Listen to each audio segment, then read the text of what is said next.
Okay, we left off where Jayberry and Rowdy have been attacked by the monkeys. They've got bites all over them. Daisy's been taking care of them and nursing them back to health.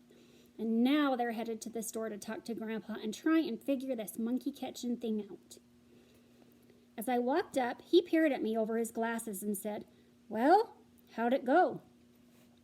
"Didn't go so good, Grandpa," I said as I leaned the net up against the store. "Didn't the net work?" Grandpa asked.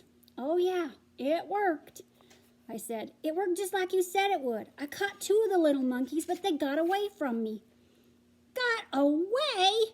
Grandpa said. "Well, how did that happen?" "I really don't know how it happened, Grandpa," I said. "One minute I had 2 in the net, and the next minute they were gone. I was pretty busy at the time, and I didn't see exactly what did happen." Grandpa arched his eyebrows and said, "Busy? What were you doing?" "I was fighting monkeys, Grandpa," I said. "That's what I was doing. They were eating Rowdy and me up. Look." Stepping over close to Grandpa, I showed him the scabbed over monkey bites on my arms and legs. Grandpa looked me over, let out a long whistle, and said, "Boy, did they ever get a hold of you, didn't they? Did it hurt?" "Hurt?" I said. "I'll say it hurt. It made me sick. I've been in bed for 3 days. I never was so sore and stiff in all my life. If you think a squirrel can bite, you just ought to get bit by a monkey." "How did all this happen?" Grandpa asked. "Tell me about it." I told Grandpa everything that had happened from the time I jerked the blue ring on the net until the monkeys got away. I ended up by saying, "I don't believe those monkeys can be caught." "Oh, yes, they can," Grandpa said. "Just remember what I told you about animals. There never was one that couldn't be caught. And always keep more than one iron in the fire." "I know, Grandpa," I said, "but I'm afraid if things keep going like they have, we're going to run out of irons and the fire's going to go out." Grandpa laughed, got up from his chair and said, "Come here, I've got something to show you." I followed Grandpa into the store and watched while he reached up on a shelf and picked up an envelope. Waving it in front of my face, Grandpa grinned and said, "Do you know what this is?" I shook my head. "This is a letter from an animal trainer down in Florida," Grandpa said. "He's the fella that trains animals for that circus. He trained that $100 monkey." "He did?"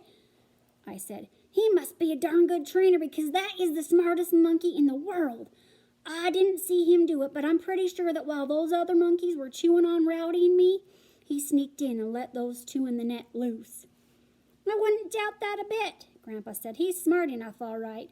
Did you know that that monkey has a name?" "A name?" I said, very surprised. "Who ever heard of a monkey having a name?" "I never gave it much thought," Grandpa said, "but after I read this letter, I got to thinking. Practically all tame animals have names. Take your old milk cow. Her name is Sally Gooden.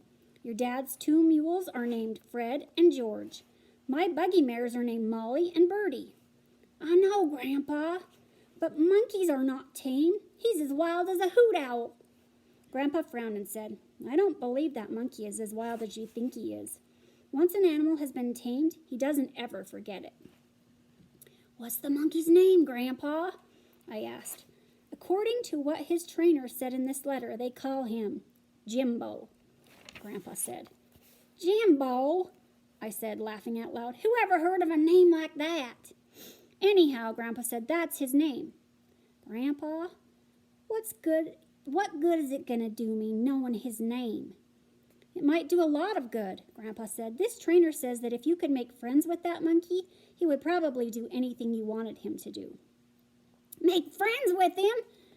I said. "Grandpa, I don't think that trainer knows what he's talking about. Why, you couldn't make friends with that monkey in 100 years. "I don't know," Grandpa said. "The trainer seems to think you could, and he should know. He says to offer him something to eat, call him by name, and talk to him. It might be worth a try. After all, you have everything to gain and nothing to lose." "Nothing to lose?" I said. "Grandpa, if I got close enough to that monkey to offer him something to eat, I could lose my arm. He's got teeth like a pitchfork." "Oh, I don't think you have to worry about that," Grandpa said. "From what you've told me, he's about the only monkey in the bunch that hasn't tried to bite you." Thinking back to everything that had happened, I realized Grandpa was right. By golly, Grandpa, you're right, I said. That Jimbo monkey hasn't tried to bite either Rowdy or me, but he sure doesn't mind sticking those little monkeys into a fella. Do you still think that this Jimbo monkey is the leader of the pack? Grandpa asked. Oh, I know he is, Grandpa. Those little monkeys won't do a thing until he tells them to. That's fine, Grandpa said. If you could make friends with Jimbo and get him to follow you, the little monkeys would probably follow him and you might be able to lead the whole caboodle right into the corn crib. Grandpa made everything sound so simple, and I was feeling so good I would have been willing to try to make friends with a grizzly bear. But there was a few things in my mind that needed to get straightened out. Grandpa, I said, I know that Jimbo monkey hasn't tried to bite me, but I still can't believe he's looking for any friends. In fact, I believe he's got it in for Rowdy and me. He sure acts like it. Nah, Grandpa said. I don't think Jimbo has it in for anybody. His trainer says he likes people, especially youngsters. He probably thinks you've been playing games with him. Another thing, Grandpa, I said. What could I say to that monkey to make friends with him? I don't know how to talk to a monkey. You might try talking to him like you do to Rowdy, Grandpa said. Offer him an apple, call him by name. Don't act like you're trying to catch him. Just act like you're trying to be friends with him. Do you really think that'll work, Grandpa? I asked. Well, you can't tell, Grandpa said. I think it's worth a try. I thought a second and said, Okay, Grandpa, I'll give it a try. If I thought I could catch those monkeys, I'd be willing to try anything. I sure want that pony in 22, and this is the only chance I'll ever have to make enough money to get him. Looking up at the sun, Grandpa said, It's early yet. I think you have time to try it out today. I'm going to, Grandpa, just as soon as I get home. As I turned to be on my way, I thought of something. Grandpa, how come that animal trainer wrote to you? Grandpa grinned and said, That's one of those extra irons I was telling you about. I wrote a letter to those circus people and got an answer from their animal trainer. I smiled and said, I figured it was something like that, Grandpa. I don't know how I can ever pay you back for all you've done for me. I'll tell you how you can pay me back, Grandpa said. Just catch those monkeys and I'll be well paid. Now, if you can't make friends with that monkey, don't let it bother you too much. If this doesn't work, we'll try something else. Grandpa, if I can't make friends with that monkey, it won't be my fault because I'll sure be trying. I just hope no one sees me down in those bottoms talking to a monkey. Why, they would put me in the crazy house sure as shooting. Grandpa laughed and said, Oh, I don't think anything like that's going to happen. You wouldn't sound half as bad talking to a monkey as some of these farmers do talking to their mules. I laughed and said, I know what you mean, Grandpa. Sometimes I listen to Papa talking to our mules while he's working them. If I was a mule and somebody yelled, Gee and Ha at me all day long, I wouldn't do anything. I'd have a runaway every 15 minutes. Grandpa said, You have to let animals know who the boss is, or they'll take advantage of you. Well, I said, I'd better be on my way. I'm anxious to see if I can make friends with that monkey. I am too, Grandpa said. Let me know how it all comes out. Chapter 9. I was so anxious to try out this friend-making idea, I trotted all the way home. Instead of going into the house, I went straight to the cellar and filled my pockets with apples. As I was shutting the cellar door, Daisy showed up. Looking very concerned, she said, Jay Berry, if you don't stop feeding our apples to those monkeys, we're not going to have any apples left. I was looking at the barrel this morning, and it's sure going down. Oh, Daisy, you're always snooping around. We have plenty of apples. We won't have, Daisy said. If you keep feeding them to these monkeys, all you're doing is making them fat. Burning up, I said, Daisy, if it'll make you feel any better, you can stop worrying about our apples. I probably won't be needing any more because I'm pretty sure that I'll catch those monkeys this time. Daisy giggled and said, It seems like I've heard that before. How are you going to catch him this time? I'm going to make friends with that big monkey, I said. He's the leader of the pack, and once I get on the good side of him, I believe I can catch every single one of them. With a disgusted toss of her head, Daisy said, Oh, for goodness sakes, Jay Berry, you can't make friends with a monkey. Every time you get close to them, they try to eat you up. You just wait and see, I said. Don't be surprised if you see me coming in with all of those monkeys. Daisy giggled again and said, Jayberry, if I see anything like that, I won't only be surprised, I'll probably faint. You had just as well start fainting then, I said, because you're going to see it all right. I wanted to get away from Daisy as soon as I could, but I lost a good 30 minutes having another go-around with Rowdy. He had followed me for a little way, but when he saw that I was going toward the bottoms, he sat down on his rear and refused to come along. I tried scolding him and shaming him at first, but it did no good. Rowdy just ducked his head and wouldn't even look at me. Then I tried sweet-talking him into going with me, but he wouldn't budge an inch. I got around behind him, lifted up his rear end, and tried pushing him. This didn't work either because Rowdy just simply lay down. I had one trick left, and it was a good one because it had never failed. I sat down, buried my face in my arms, and made lots of choking, sobbing sounds like I was crying. Rowdy couldn't stand this. He came over whimpering and whining and licking me all over. I loved him up a little, got to my feet, and walked on. Rowdy came along, but his heart wasn't in it. Instead of staying in front of me, he stayed behind with his tail between his legs.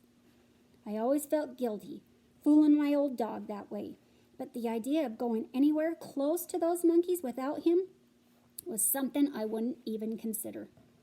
I waited until I was a good way into the bottoms before I started my monkey calling. Taking an apple from my pocket, I held it out in front of me and called, Here, Jimbo, come on, boy, I have an apple for you. I never felt so silly in all my life. I was blushing all over and could almost feel 100 people watching me. Not seeing or hearing anything, I walked a little way on the game trail, stopped, and started calling again. Here, Jimbo. Where are you, boy? Come on now. The only thing my calling attracted that time was an old hog that nearly scared me to death. With a loud grunt, he took off through the bottoms, popping the brush. Rowdy, I said in a quavering voice, what's the matter with that crazy old hog? He must think I'm a bear or something. Grumbling to myself about how scary hogs were, I walked on a little way, stopped, and started calling again. Come on, Jimbo. I'm over here. Come on now. Rowdy couldn't understand what was going on. He knew that I was calling something, but I wasn't using his name, and he was all mixed up. On hearing him whimper, I looked behind me and saw him sitting on his rear in the game trail, with his ears standing straight up, looking at me with a puzzled expression on his friendly face. Still burned up about the old hog scaring me, I said, Rowdy, if you keep looking at me like that, I'll send you to the house. It may sound crazy to you, but I'm calling a monkey, and I don't know any other way to call one. I was walking along, calling, looking and listening for monkeys, when all at once I smelled something. It was a sweet, sour odor, and I recognized it right away, for I had smelled it before. Somewhere close by there was a whiskey still, and what I was smelling was the odor of fermenting sour mash. Rowdy, I said, some moonshiners have set up a whiskey still down here in the bottoms. I bet it belongs to those gravelly boys. They couldn't sleep good if they didn't have an old whiskey still stuck around somewhere. I had found several stills while prowling the hills and river bottoms, but I always kept my mouth shut about finding them. I had learned that it wasn't a good idea for anyone to start blabbing about the location of a whiskey still. The moonshiners didn't like it at all. I always figured that I had enough trouble of my own, and I didn't care to have a bunch of moonshiners chasing me all over the country. I was standing there sniffing the air to locate the direction of the whiskey still so I could stay away from it when I heard that Jimbo monkey let out a loud squall. Then I heard the little monkeys screeching and chattering and making all kinds of racket. Listen to that, Rowdy, I said. That's the most noise I've heard those monkeys make. They must really be having a good time. I wonder what they're doing. Leaving the game trail, I started picking my way through the underbrush in the direction of the commotion. As I walked along, I noticed that the odor of whiskey was getting stronger and stronger. I found the monkeys and the whiskey all at the same time. I was so shocked by what I saw, I dropped the apple I was holding in my hand. I just stood there with my mouth open, looking things over and trying to figure out what was going on. Jimbo was standing up close to a mash barrel with a tin can in one paw and holding onto the rim of the barrel with the other. He was looking straight at us and didn't seem to be either mad or scared. Taking my eyes off Jimbo, I looked at the little monkeys. They were milling around the whiskey still, screeching, chattering, and chasing each other. They seemed to be having a lot of fun. Some were lying on the ground, rolling over and over and kicking up the dust. They didn't seem to care the least bit about Rowdy and me being there. "Rowdy," I whispered, "there's something wrong with these monkeys. They're not acting right." Just then, one little monkey, no bigger than a cat, climbed up into the rim of a mash barrel.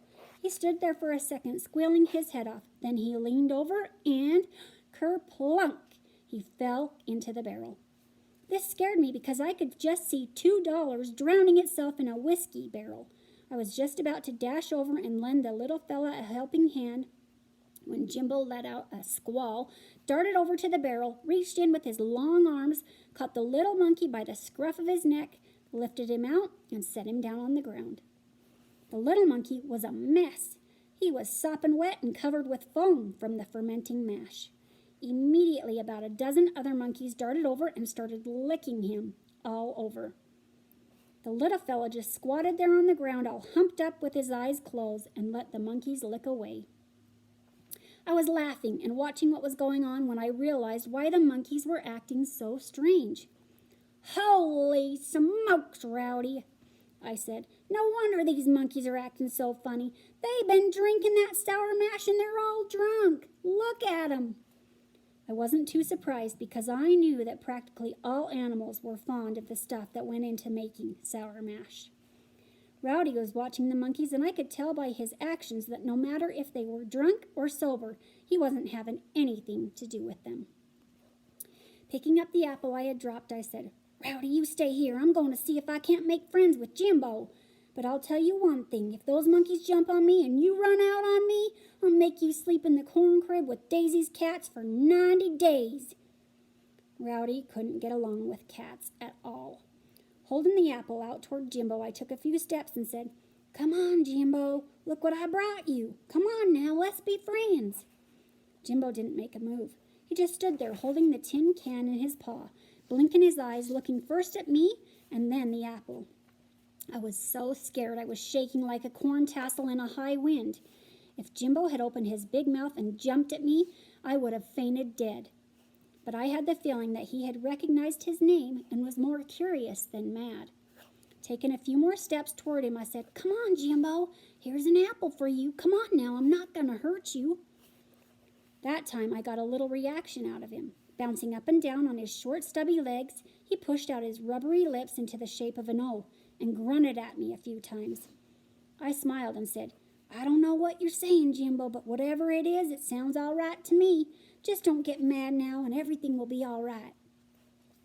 With my confidence built up, I eased over, close to Jimbo, held the apple out to him and said, "Look what I brought you. Come on now, let's stop fighting each other and be friends. I'm not going to hurt you."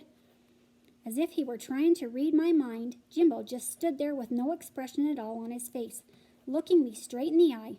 Then, dropping the tin can he was holding in his paw, he reached over and took the apple from my hand. I wouldn't have been more pleased if I had found a bottle with a genie in it. All the time that Jimbo was eating the apple, I kept talking to him. I told him what a smart monkey he was and how much I'd like to be his friend. Because I had given him an apple, Jimbo decided that he wanted to give me something. Picking up the tin can, he reached down in a barrel, filled it full of sour mash, and offered it to me. I smiled and said, "That's all right, Jimbo. You don't owe me a thing. Besides, I don't like that stuff." My refusing to take the can of sour mash made Jimbo madder than I had ever seen him. He threw the can to the ground and started grunting, squalling, and bouncing all over the place. Then he started throwing sticks and dirt at me, everything else he could get his paws on. Some of the little monkeys came over to show their dislike of me. They stood up on their skinny hind legs, screeching and chattering and showing their teeth. By refusing Jimbo's offering of sour mash, you would have thought that I had committed the one sin that was unforgivable to all monkeys. I backed off to one side and waited until the monkeys quieted down a little. Then I started talking to Jimbo again. "I don't know what you're getting mad for, Jimbo," I said. "I didn't do anything. Come on now, let's not fight each other. Let's just be friends." There was one thing I could say for Jimbo. He had an awful lot of determination. He picked up the can, filled it full of sour mash, and again offered it to me. I could no more have refused the can of sour mash that time than Santa Claus would have whipped one of his reindeer. The last thing in the world that I wanted to do was make Jimbo mad. I didn't figure that I would have a drink to drink it anyway. I figured that if I took it, Jimbo would be satisfied and everything would be all right. How wrong I was. Jimbo didn't seem to like the idea of my just standing there holding the can in my hand. He started getting mad again. Looking me straight in the eye and waving his long arms in the air, he started grunting and squalling. It was plain to see that he wanted me to drink some of the stuff. All right, Jimbo, I said in desperation. Don't get mad again. If it'll make you any better, I'll have a little drink with you. I tipped the can up and took a couple of swallows. Jimbo couldn't have been any more pleased than he would have been if he had just found a bushel of apples. He grunted, clapped his paws, and turned a few somersaults. At first, the sour mash tasted so nasty I was going to get sick. Then, all at once, it didn't taste so nasty anymore. My tongue and throat started tingling and tickling, and my stomach got as warm as an egg in an incubator. I burped a couple of times and said to no one in particular, "Well, what do you know? That stuff doesn't taste half as bad as I thought it would." I sat down on a stump, tipped the can up again, and took about 3 swallows this time. So that's where we're going to leave off with Jay Berry and Jimbo.